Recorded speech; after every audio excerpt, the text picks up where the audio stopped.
आणखी एक खंत वाटते. चित्रपट सुरू होण्याच्या आधी राष्ट्रगीत आपण ऐकले. या राष्ट्रगीताचा इतिहास किती लोकांना माहिती आहे मला माहित नाही,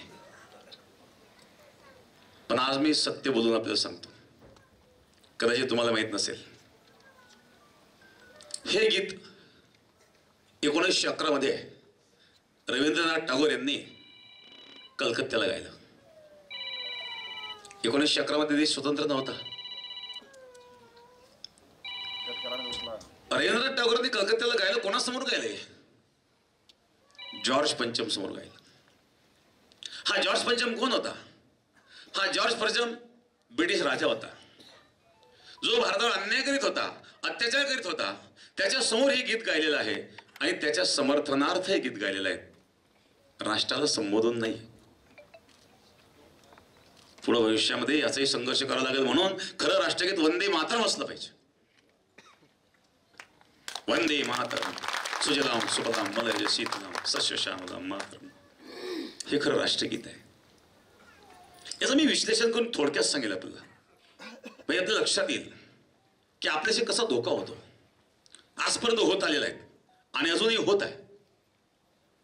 1911चा तो प्रसंग, जॉर्ज पंचमच्या समोर रवींद्रनाथ टागोर उभे आहेत आणि जॉर्ज पंचमची स्तुती गात आहेत. काय स्तुती गात आहेत? जन गण मन अधिनायक जय. कोण? जॉर्ज पंचम. ज्या जॉर्ज पंचमने भारतावर अत्याचार केले, ब्रिटिश जॉर्ज पंचम, त्या जॉर्ज पंचमची रवींद्रनाथ टागोर स्तुती करतायत आणि काय सांगतायत? जनगण मन अधिनायक जय हे, भारत भाग्य विधाता. तुम्ही भारताचे भाग्य विधाता आहात. कोण? जॉर्ज पंचम. पंजाब सिंध गुजरात मराठा हे सर्व प्रांतांची नाव आहेत.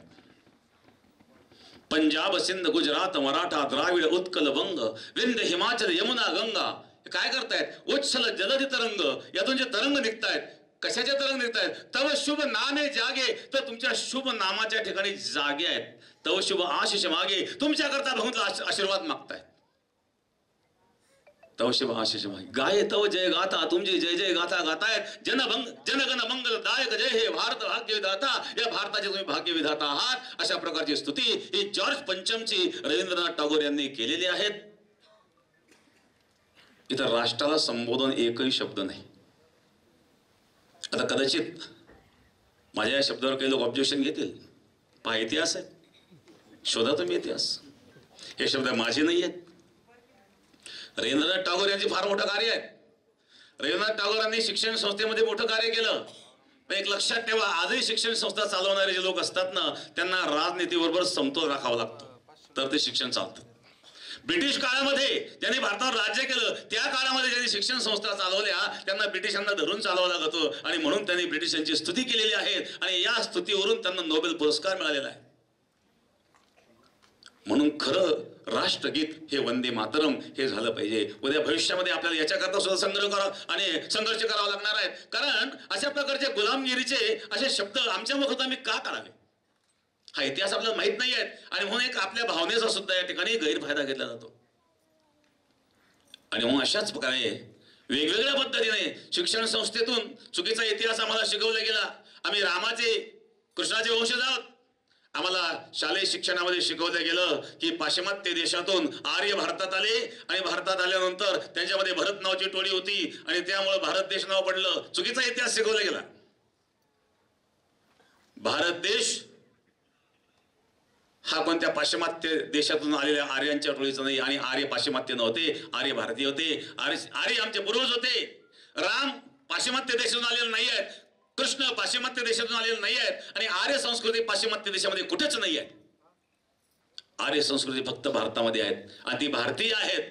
परंतु ते पाश्चिमात्य देशातून आले हे सांगण्याचा उद्देश ब्रिटिशांचा हा होता की खरे आर्य तुम्ही नाही आहेत, तिकडून आलेले आहेत आणि पाश्चिमात्य देशच प्रगत आहे हे दाखवणे त्यांचा मूळ उद्देश होता. पण खरा इतिहास तो नाही आहे. आणि म्हणून खरा इतिहास समाजासमोर आला पाहिजे.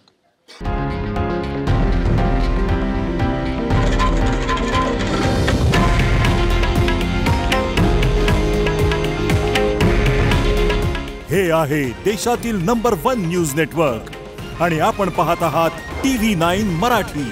काळजी तुमची, हित महाराष्ट्राचं.